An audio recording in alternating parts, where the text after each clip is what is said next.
Good morning, sir. Very good morning, Dhanlakshmi. And what did you prepare today? Sir, I prepared translation Telugu to English. Okay, I will ask some Telugu sentences and can you translate? Yes, sir, I translate. So, నేను ప్రతిరోజు కాలేజీకి వెళ్తాను. I go college daily. I go to college daily. నేను నిన్న కాలేజీకి వెళ్ళాను. I went to college yesterday. నేను రేపు కాలేజీకి వెళ్తాను. I will go college tomorrow. Go to college tomorrow. నేను ఇప్పుడు కాలేజీకి వెళుతూ ఉన్నాను. I am going college now.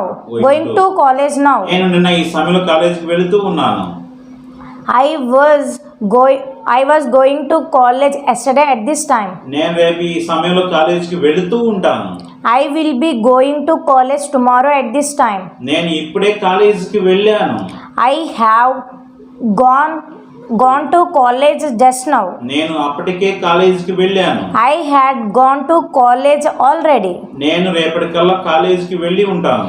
I will be gone to college. I will have gone to college by tomorrow. నేను 2 రోజుల నుండి కాలేజీకి వెళ్తూ ఉన్నాను. I have been going to college for 2 days. నేను అప్పటికే 2 రోజుల నుంచి కాలేజీకి వెళ్తూ ఉన్నాను. Then I had been going to college for 2 days. నేను రేపటికల్లా కాలేజీకి వెళ్ళటం 2 రోజులు అవుతూ ఉంటుంది. By tomorrow I have been going to college for 2 days. Okay, you spoke very well. Excellent. Thank you, sir.